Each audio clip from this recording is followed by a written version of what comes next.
Moving on to Syria, monitoring groups there say at least 9 civilians, including 2 children, have been killed in airstrikes in the rebel stronghold of Idlib. This comes a day after the summit of the presidents of Turkey, Iran and Russia failed to agree on a ceasefire. Mikhail Bardavid reports from Istanbul. Following a day of talks by the key players of the Syrian government, Russia, Turkey and Iran, it seems that the Syrian government, together with Russia, is moving closer towards launching a major offensive in Idlib. On Saturday, attacks continued. The Syrian Observatory for Human Rights has reported that over 60 airstrikes took place in that region on Saturday. It was also reported by the monitoring group that the Syrian government was using helicopters to drop barrel bombs in that region as well.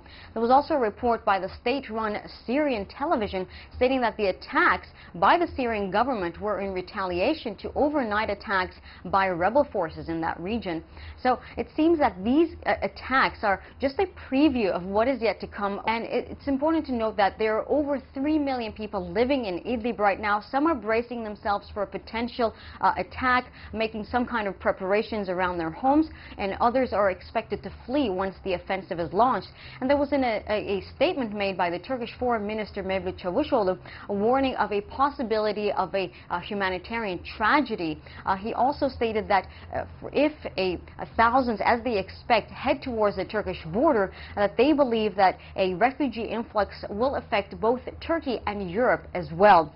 There are over 3.5 million refugees being hosted in Turkey at this moment, but Turkish officials have stated that there is just not enough room or resources to host any more refugees at this time. This is Mikhail Bardavid for CGTN in Istanbul.